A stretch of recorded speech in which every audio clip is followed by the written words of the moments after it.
Sveiki, su jumis rašytojas, treneris ir kultūristas Andrius Pauliukevičius. Mūsų mitybą sudaro 3 makronutrientai, tai yra 3 elementai, iš kurių mes gauname visą kaloringumą. Tai yra baltymai, angliavandeniai ir riebalai.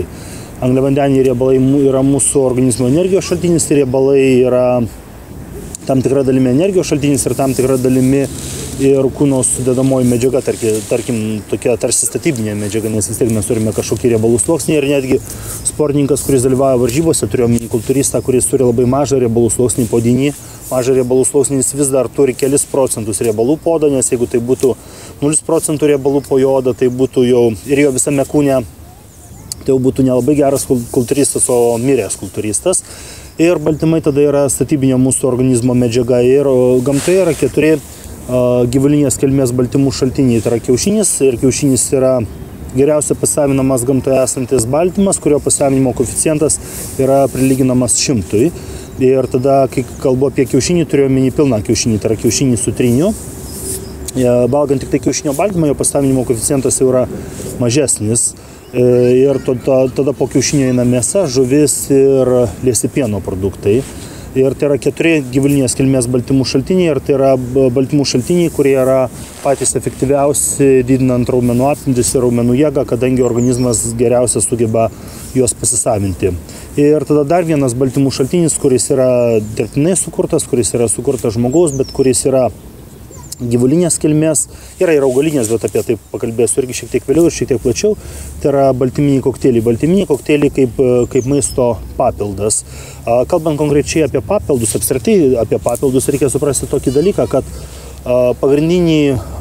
pagrindinę dalį visų makroelementų, tai yra baltymų, angliavandenių, riebalų, kuriuos mes gauname, kuriuos turime gauti per dieną tam, kad aprūpintume savo organizmą visomis reikiamomis medžiagomis, mes turėtume gauti iš maisto. Ir būtų gerai, kad tai būtų maždaug apie 80% iš maisto. Tai yra, netgi skaičiuojant tą baltymų skaičių, kurį mes turime per dieną suvalgyti, būtų gerai, kad apie 80% būtų gaunama iš maisto.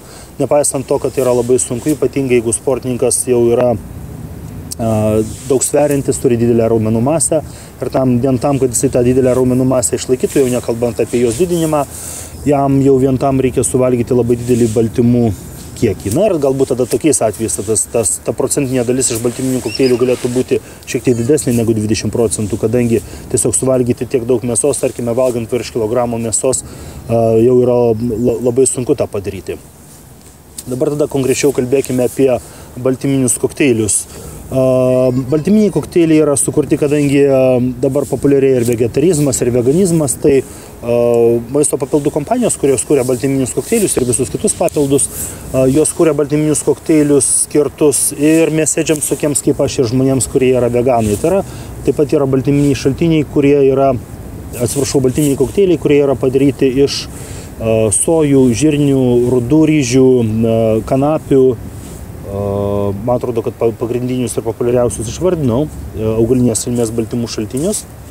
Ir daugelis jų tada, žiūrint į jų energetinę vertę, į maistinę jų vertę, jų sudėtį, taip pat turi gerą maistinę sudėtį, energetinę vertę. Klausimas tik tai, ar jie yra iš tiesų taip gerai pasisavinami. Ir tyrimai rodo, kad vis dėlto geriausia pasisavinamas yra pieno išrūgų izoliatas, tai proteina izoliat ir būtent pieno išrūgų izoliatas ir apskritai baltymai pagaminti iš pieno užima didžiąją dalį baltymų rinkos.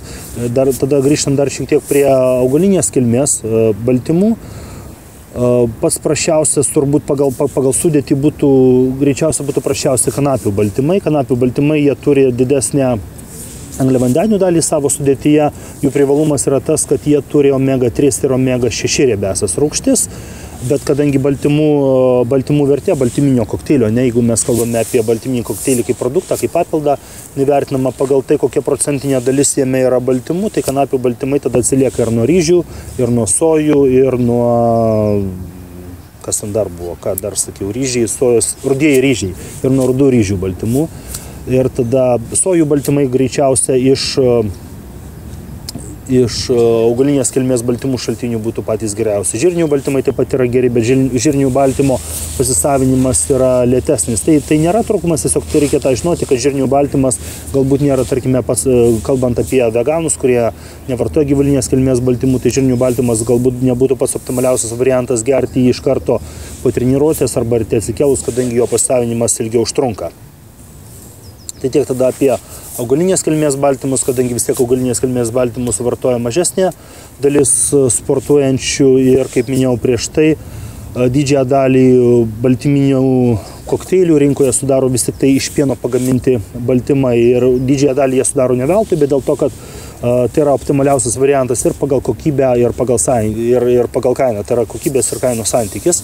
Ir kalbant tada jau apie pieno baltymus, tai jų yra ne viena rūšis, tai yra pieno išrūgų baltymai, pieno išrūgų izoliatas, pieno išrūgų hidrolizatas ir jie vieni nuo kitų šiek tiek skiriasi ir savo koncentraciją ir pasisavinimo greičiu. Populiariausi ir pigiausi, galbūt ne populiariausi, bet pigiausi iš pieno išrūgų baltymų būtų tiesiog pieno išrūgų baltymai whey protein. Whey protein, jo koncentracija dažniausiai siekia apie 80%. Tai yra, jeigu mes imame 100 gramų miltelių, tai baltymo procentinė dalis greičiausiai bus apie 80 arba iki 80%.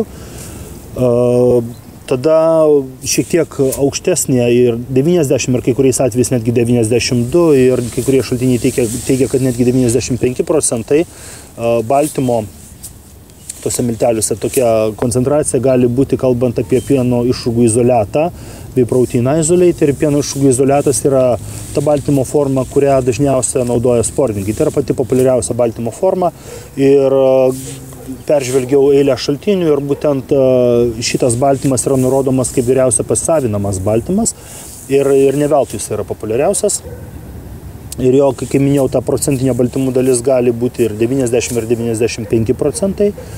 Tada dar yra pieno išrūgų hidrolizatas. Hidrolizato ypatybė yra ta, kad jis yra paprastai kalbant, tarsi pusiau toks suvirškintas baltymas ir jo pasisavinimo greitis yra labai labai mažas.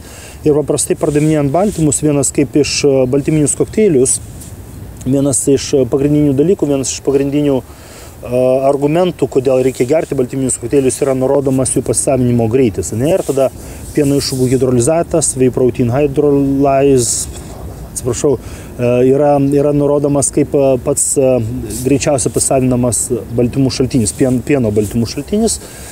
Kita vertus, kalbant apie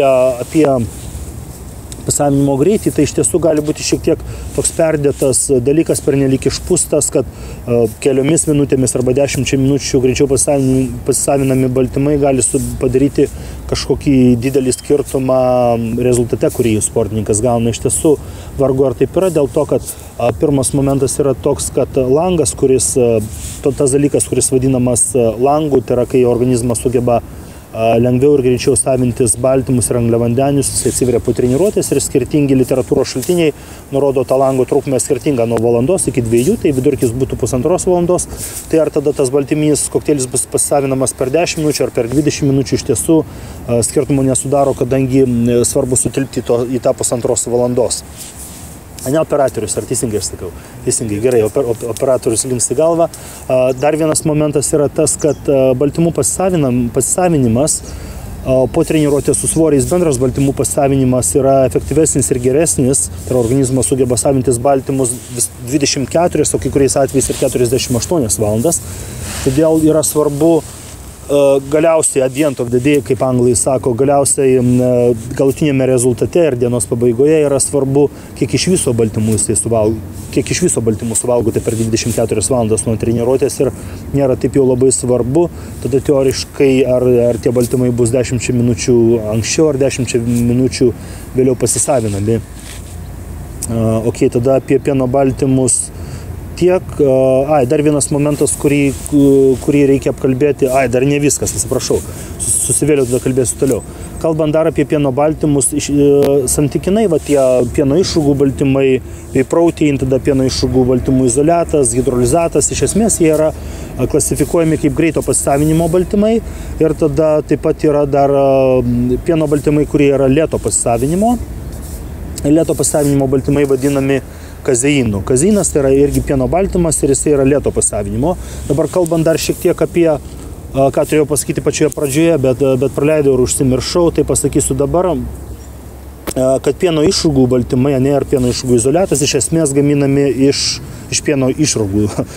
Pieno išrūgų baltymai gaminami iš pieno išrūgų. Tai yra, jeigu jūs esate buvę kaime ir esate matę, kaip gaminama kaime varškė gaminama iš rūgusio pieno ir tas skystis, kuris nuteka, tas neskaidrus skystis, yra pieno išrūgos. Arba, tarkime, jeigu jūs nusiperkate kokį nors liesą natūralų jogurtą, natūralaus skonio, tai yra be jokio skonio, ir atplėšite tą foliją, tą tarsi uždengtuką, kuris yra pakuotės viršuje. Atsiprašau, ir matote tada ant jogurto nusistovėjusį tokį baltą neskaidrų skystį, tai irgi yra pieno išrūgos. Tai yra būtent iš šito skysčio yra gaminami pieno išrūgų baltymai.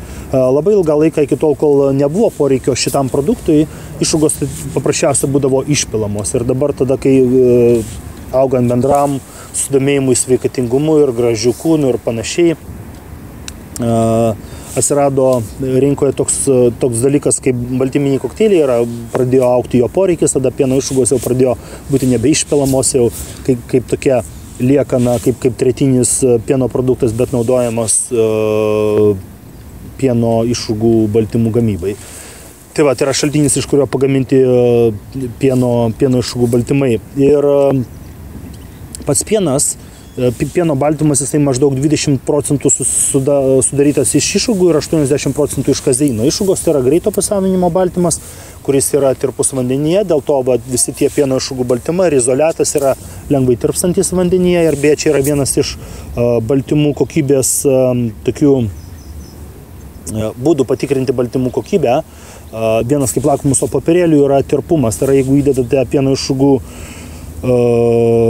izoliatą į vandenį, jūs turite labai lengvai sugebėti suplakti tame šeikeryje, toje plasmasinėje gertuvėje, nebūtinai reikalingas netgi tas elektrinis plaktuvas. Kokybiški pieno išrūgų baltymai turi labai lengvai tirpti. Iš esmės tai būtų toksai kaip poetiškas išsireiškimas, bet praktiškai netgi pirštų turėtumėte sugebėti išmaišyti ir tai turėtų gerai ištirpti. Jeigu tie baltymai gerai netirpsta, tai reiškia, tada yra didelė tikimybė, kad jų kokybė nėra labai aukšta. Tai gerai, tada iš to nutekėjusio skysčio gaminamas, kuris nuteka gaminant varškę, kuris lieka gaminant varškę, pieno išrūgų baltymai ir pieno išrūgų izoliatas ir hidrolizatas. Kalbant tada apie kazeiną, kazeinas tai yra tas pieno baltymas, kuris jau yra lėto pasisavinimo ir kazeinas dėl šitos priežasties turi daug mažesnį tirpumą ir lėto pasisavinimo tai reiškia, kad jisai nėra labai tinkamas iš karto po treniruotės, kadangi po treniruotės reikia, kad organizmas baltymus pasisavintų kuo greičiau. Ir dėl tos pačios priežasties, dėl to ilgesnio pasisavinimo ir labiau ištęsto pasisavinimo, kazeinas yra labiausia tinkamas naudoti prieš miegą arba tuo atveju, jeigu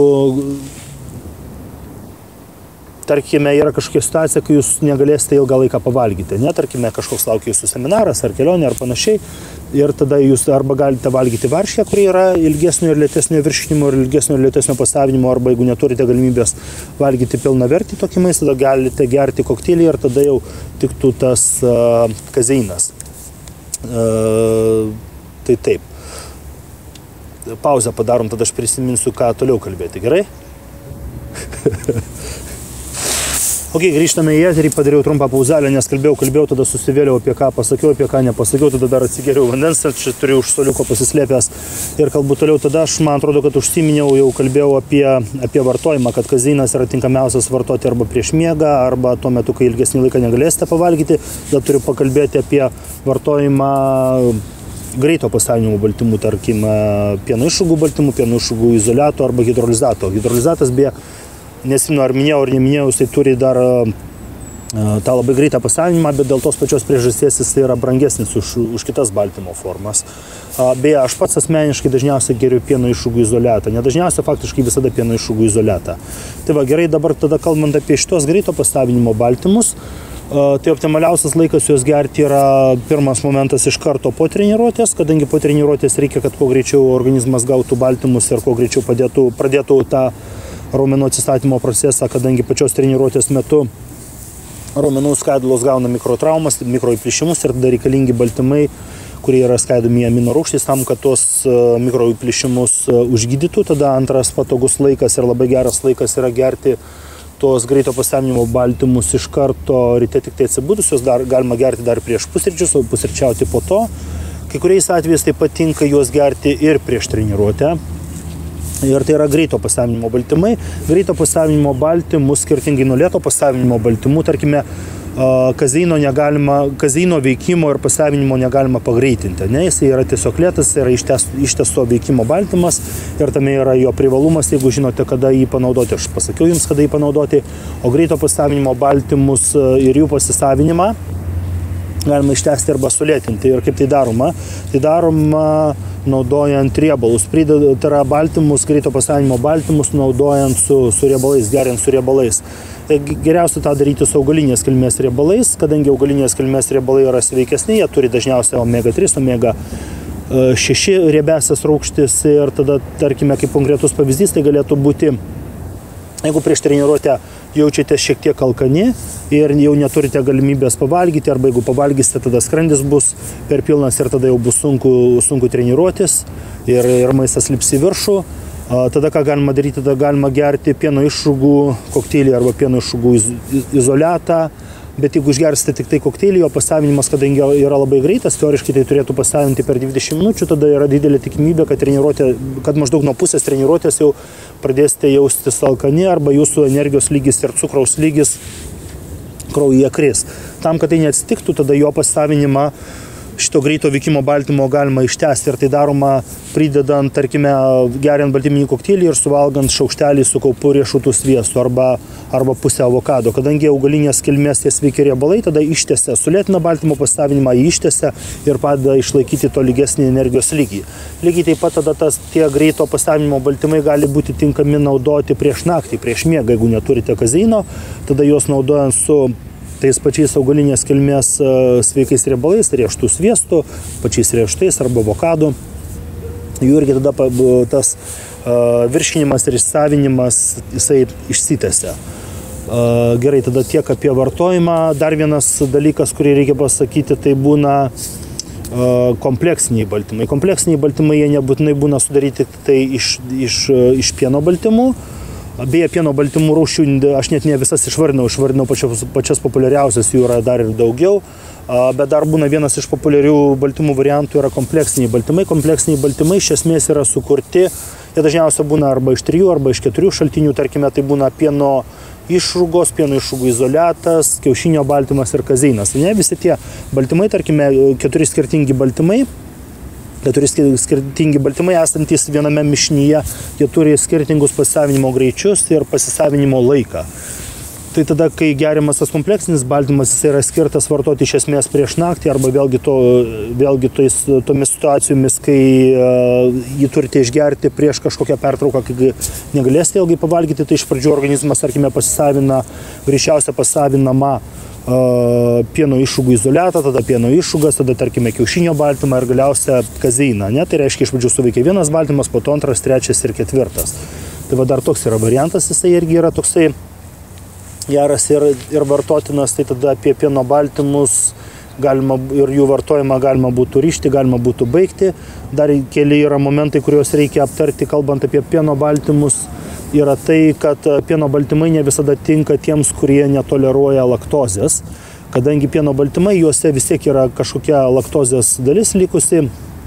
Ir jeigu jūsų organizmas neišskiria fermento lakatazė, tas fermentas vadinasi lakatazė, jisai virškina laktozę, jeigu organizmas to neišskiria, tada jums tas dalykas sukelia, kaip medikai rašo, vėjavimą, paprastai kalbant, yra bezdėjimas. Tai va, tie dalykai sukuria bezdėjimo efektą ir va, kai man tai dabar be piguva sėdint gamtoje ir dabar vėjas mane netgi pučia nuo operatoriaus, tai netgi, jeigu aš netoleruočiau laktozės, kadangi vėjo kryptis yra palanki, operatorius netgi to nepajustų.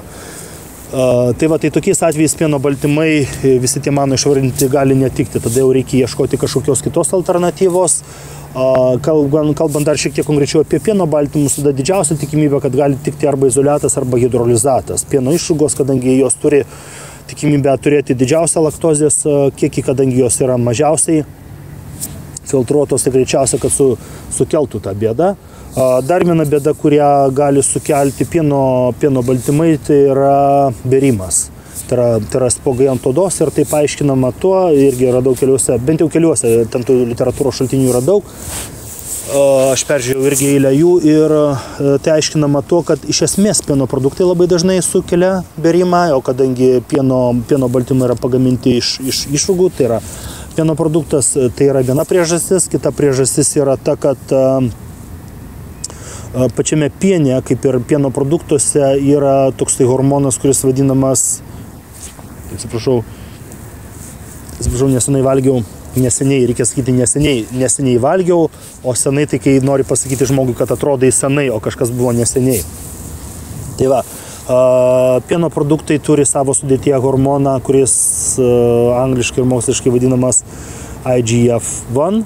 Ir tas hormonas yra iš esmės augimą skatinantis hormonas, jis reikalingas tam, kad ir karviukas, kurį pagimdė karvė ir kuris maitinasi karvės pienu, augtų ir žmogus, kuris buvo pagimdytas mamos, irgi jis augtų, ir mamos pienas turi tą hormoną IGF-1. Tai va, kadangi yra pieno produktuose to pačiu ir pieno ir baltymuose, kurie pagaminti iš pieno, tas IGF-1 hormonas, tai jisai taip pat lemia ne tik tai skatinti ne tik tai raumenų augimą, bet ir visų kitų ląstelių augimą, tame tarpe ir odos augimą. Ir dėl to gali atsitikti toks dalykas, kad sparčiai besidauginant odos ląstelėms, tada odos poros užsikiša ir tai gali tada sukelti bėrimą. Dar vienas yra dalykas, kad IGF-1 gali skatinti tai, kad oda išskiria šiek tiek daugiau riebalų, tas irgi gali lemti tai, kad ta oda užsikemša poros ir tai taip pat lemia bėrimą. Va, tokiais atvejais tada, jeigu nenorite atsisakyti pieno išrūgų baltymų, kadangi, kaip minėjau, jų yra pasisavinimo koeficientas yra pats aukščiausias, tai yra aukščiausios vertės baltymai, tada galima pabandyti gerti baltymus, kurie pieno išrūgų izoliatą, kuris yra beskonis, kuris neturi skonio, beje, aš tokį dalyką kaip beskonius baltymus kažkodėl mėgstu prieš varžybas gerti, nežinau, kodėl tai man atsitinka, kartais būna taip, kad prieš varžybas, o žiūrėk, šuo maudosi upėj, matai, jam nešalta. Nepagavai? Vėl jisai žiūrėk jais. Va kaip jam gerai, ne?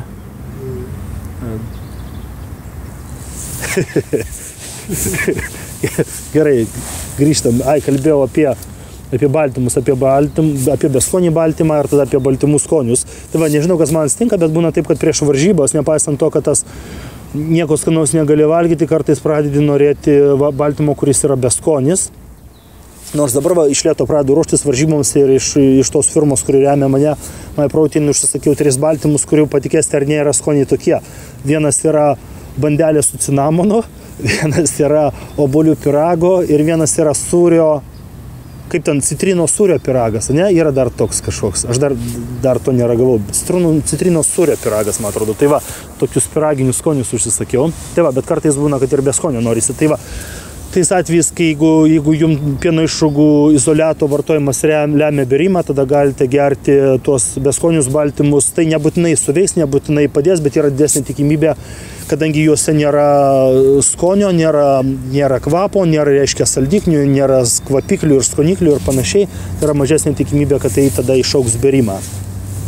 Ok, tada man atrodo, kad jau reikia rišti apie pieno baltymus, nes aš taip šokinėjau, bet regis viską pasakiau. Toliau kas dar yra? Toliau dar yra netaip seniai pradėti gaminti jautienos baltymai, beef protein. Jautienos baltymai netaip seniai pradėti gaminti, apie juos yra nuomonių kontroversiškų. Viena iš nuomonių yra tokia, kad iš tiesų pagal kainą naudoti tiek jautienos, kiek reikia pagaminti jautienos baltymų yra neprasminga ir todėl yra kvestionuojama, tai yra keliamas klausimas, ar 100% tas jautienos baltymas yra iš tiesų iš jaučio. Kitas yra dalykas, kad netgi tyrinėjant ir nagrinėjant ir lyginant amino rūgščių profilius ir procentinę dalį, kiek iš amino rūgščių sudaro essential amino acids. Tai yra tos esminės amino rūgštys, kurių organizmas pats nesugeba pasigaminti, kurias būtinai turi gauti iš maisto, tai pieno išrūgų izoliatas turi geresnį baltymų, tai yra, atsiprašau, amino rūgščių profilį negu jautienos baltymai. Ir su jautienos baltymais bėda yra ta dar, kad tai yra gyvulinės kilmės baltymai, jų yra pasavinimas geras, bet vis tiek yra šiek tiek mažesnis negu pieno išrūgų izoliato ir tada tirpumas mažesnis ir tada skoniai nebūna tokie geri ir galbūt dėl to, kad yra sudėtingiau pagaminti gerus skonius, tada ir tų skonių pasirinkimas, tas skonių paletė yra siauresnė. Gerai, tada apie baltymų rūšis, ką dar reikėjo pasakyti. Dar yra kiaušinio baltymas. Kiaušinio baltymas, man atrodo, istoriškai, kaip skaičiau, yra pats pirmiausias, kuris pradėtas gaminti praėjusio tūkstantmečio 6-ame dešimtmetyje. Ir kiaušinio baltymus dar gėrė ir tada ir tų laikų sportininkai kaip Arnoldas Švarcnegeris, Franco Colombo, Robbie Robinson ir taip toliau, Lou Ferrigno, tas, žinote, Hulką, ne? Lou Ferrigno yra Hulko profilis, Hulko prototipas, atsiprašau. Tie gėrė kiaušinio baltymus, kiaušinio baltymai yra gaminami iš kiaušinio, kiaušiniai yra kažkokiu būdu džiovinami, aš tų technologijų gerai nežinau, jas labai nesigilinau, neturėjau ir tokio tikslo. Kiaušinio baltymai irgi yra aukštos vertės, kadangi pats kiaušinis turi pačią aukščiausią biologinę vertę iš visų esančių natūralių gamtoje esančių baltyminių šaltinių. Nepaisant to, vis tik pieno išrūgų izoliatas turi aukštesnį pasisavinimo koeficientą negu pilnas kiaušinis. Kiaušinio baltymai gali būti pagaminti tik tai iš kiaušinio baltymo, ne tik tai iš tos baltos dalies, tada jų pasisavinimo koeficientas jau yra žemesnis, kadangi geriausiai pasisavinamas yra pilnas kiaušinis, yra kiaušinių su triniu ir taip pat būna kiaušinio baltymai, kurie yra gaminami iš pilno kiaušinio, tada jų ir riebalų procentinė sudėtis yra didesnė ir bendras kaloringumas yra didesnis. Esu matęs vienus kiaušinio baltymus, tai yra pats jų negeriau, bet internete yra daug, kad 100 gramų yra 720 kilokalorijų. Tai yra labai daug, kadangi 720 kilokalorijų 100 gramų, lyginant su... Ne, dabar nepalyginsiu, nes nepasižiūrėjau ten kitų skaičių, bet žodžiu, bendras kaloringumas yra didelis. Gerai, ką dar reikia pakalbėti? Apie vartojimą pakalbėjau, apie laiką pakalbėjau. Įdomi yra tema ir aktuali tema moterys ir baltyminiai kokteiliai. Moterys labai dažnai bijo baltyminių kokteilių, galvodamos, kad jeigu jos geria baltymus, kadangi baltymus geria vyrai, tai jos gerdamos baltymus priaugs staiga labai daug raumenų arba svorio. Ir ta baimė yra visiškai nepagrįsta, nes baltymai, tai yra ant jų visų pakuočių yra parašyta protein. Protein yra tiesiog angliškas žodis reiškintis baltymus. Ir jeigu vien nuo baltymų būtų taip lengva priaugti svorio ir priaugti raumenų, didelę raumenų masę, tada jūs priaugtumėte tą nereikalingą raumenų masę, kuri jums yra nereikalinga per didelė ir valgydamos ir vištieną, ir kiaušinius, ir kalkutieną, ir žuvį, ir varškę, ir visus baltymus. Ir iš tiesų gamtoje nėra baltymų, kurie būtų moteriškos giminės arba vyriškos giminės, nes jeigu tai būtų vištiena gaidiena, būtų lašiša ir lašišas, būtų karvė ir jautis, ne? Kiekviena lytis turėtų valgyti savo lyties baltymą, kadangi taip nėra, tai reiškia, kad ir baltymų, ir proteino bijoti nereikia, ir proteinas yra tik tai yra baltymai, yra statomoji raumenų medžiaga, bet tam, kad augtų didelė raumenų masė, reikia vartoti ne tik tai baltymus, gerti ne tik tai baltyminius kokteilius, bet reikalingas ir bendras didelis kalorijų perteklius, nes be didelio kalorijų pertekliaus bendra kūno masė ir raumenų masė negali augti ir taip pat reikalingas aukštas testosterono lygis. Testosteronas yra pagrindinis vyriškas hormonas, kuris lemia raumenų augimą, o moterys, jeigu jos nesileidžia sintetinio testosterono, labai reta moteris turi natūraliai aukštą testosterono lygį, nes jeigu turėtų, tai turėtų ūsus vešlesnius, negu aš turiu ir plaukus ant krūtinės, jeigu turėtų aukštą testosterono lygį, bet kadangi jo neturi, tai ir tada tokios grėsmės, kad gerdamos baltyminius kokteilius priaugs daug raumenų, tokios nėra, iš tiesų iš viso jos nėra. Dar vienas dalykas, kurį padarė kai kurie baltymų, tai yra maisto papildų gamintojai, žinodami šitą moterų baimę, jie pagamino neva tai moteriškus baltyminius kokteilius, kurių esminis skirtumas yra tas, kad ten baltymų šaltiniai yra tie patys baltymai, tik tai jau yra gražesnės pakuotės, jos yra rožinės pakuotės arba labiau blizgančios pakuotės ir tam, kad būtų skanesni tie baltymai, jos yra arba daugiau cukraus, arba daugiau saldiklių. Tai va. Bet iš esmės yra tik tai trūkumas, nes tuose baltymuose, kuriuos paprastai geria jūsų vyrai, vaikinai, draugai, broliai, treneriai ir taip toliau, jie paprastai renkasi, jeigu yra protingi ir patys gerai atrodo tos baltymus, kuriuose yra didžioji dalis būtent baltymai ir mažesnė dalis yra angliavandeniai ir būtent tie baltymai yra patys geriausi išlaikant figūrą ir stengiantis nepriaugti nereikalingų šitų riebalų. Tai geriausia gerti tos pačius baltymus, kuriuos geria vyrai, nes nėra vyriškų ir nėra moteriškų baltymų. Ir tada dar viena tema, kurią noriu paliesti, tai yra maisto papildai ir konkrečiai, kadangi kalbame apie baltyminius kokteilius, tai yra baltyminiai kokteiliai ir paaugliai. Daugybė ir pačių paauglių ir suaugusių žmonių nežinodami apie tų baltyminių kokteilių kilmę, nežinodami, kas yra baltymas, nežinodami apskritai, kas yra baltymas, netgi nežinodami, iš ko padaryti baltyminiai kokteiliai, būna prieš juos nusistatę galvodami, kad tai yra kažkas nenatūralaus, kad tai yra kažkokia chemija, nes jie dažniausiai taip ir įvardina, kad chemija ir jokios chemijos aš nenoriu. Ir kas yra juokingiausia, tie žmonės valgo nesveiką maistą, greitą maistą, kuris yra daug nesveikesnis, kuriame yra daug daugiau chemijos, konservantų, skonio stipriklių, saldiklių ir panašiai negu baltyminiuose kokteiliuose, o į baltyminius kokteilius žiūri kaip į kažką, kas yra labai pavojingų ir nuo ko gali susirikoti sveikata, subirėti kepenys ir panašiai. Kas yra, tai yra visiškai juokinga ir visiškai nesąmonė. Ir netgi, nors teoriškai kalbant, jaunas žmogus, paauglys, kuris pradeda sportuoti, jisai galėtų augti ir turėtų netgi augti vien tik tai valgydamas pakankamai sveiko maisto, ką ir aš sportuodamas pradėjau daryti, bet aš tą pradėjau daryti dėl kitų priežasčių, dėl to, kad aš gyvenau mažame miestelyje ir tuo metu, kai aš pradėjau sportuoti ir tų pinigų baltyminiam kokteiliams nebuvo jų ir dabar nėra, nes mane remia MyProtein firma ir aš jų nebeturiu pirkti, tai ačiū jiems. Tai va, tai aš negeriau baltyminių kokteilių dėl to, kad Ignalinoje jų ir nebuvo ir pinigų nebuvo ir aš augau paprasčiausia pirmais treniruočių metais tik tai iš to, ką valgiau, beje, aš netgi apie mitybą labai mažai žinojau ir valgiau tiesiog tai, ką gamino mama. Tai va, jaunas žmogus galėtų bent porą metų augti vien tik tai iš to. Kitas dalykas yra bėda ir aš tą bėdą žinau dėl to, kad ir aš pats baigiau mokyklą ir po to esu dirbęs istorijos mokytoju. Vienoje gimnazijoje Vilniuje bėda yra ta, kad mokyklose patiekiamas maistas, parduodamas maistas yra dažniausiai labai nesveikas, labai prastas maistas. Ir iš tiesų, tarkime, aš netgi rekomenduočiau paaugliams, kurie jau treniruojasi arba kurie rūpinasi savo figūrą ir rūpinasi to, kaip jie atrodo, ir rūpinasi savo sveikata, kad iš tiesų būtų daug sveikiau imti su savimi į mokyklą baltyminį kokteilį, imti tiesiog tą plaktuvę, įsidėti tų miltelių baltyminio kokteilio, ten po to jau užsipilti baltyminį kokteilį vandeniu, ne pienu, bet vandeniu vis dėlto užsipilti yra geriau, nes suaugusio žmogaus organizmui pienas nėra tinkamiausias produktas, sultys irgi nebūtų pats tinkamiausias variantas, kadangi sultys iš esmės yra spalvotas vanduo su cukrumi, jame yra dar šiek tiek vitaminų ir mineralų, bet kadangi iš sulčių yra pašalinta ląsteliena, tai yra ta tiršta dalis, kuri yra vaisiuje, tai va, sultys nėra toks vertingas produktas kaip pats vaisius, bet tai jau būtų atskira tema, tai dabar apie ją plačiai labai nekalbėsiu. Tai va, alternatyva užkandžiams mokykloje galėtų būti būtent imti baltyminį kokteilį, imti su savimi bananą arba jeigu norite numesti svorio, deginti riebalus, tarkime, tai aktualu merginoms, tada imti jau ne vaisių, nes vaisius turi cukraus, bet imti, tarkime, stiklainiuką, ką aš darau kaip mergina, nes irgi deginu riebalus, imti stiklainiuką natūralaus riešutų sviesto, natūralaus arba ekologiško riešutų sviesto.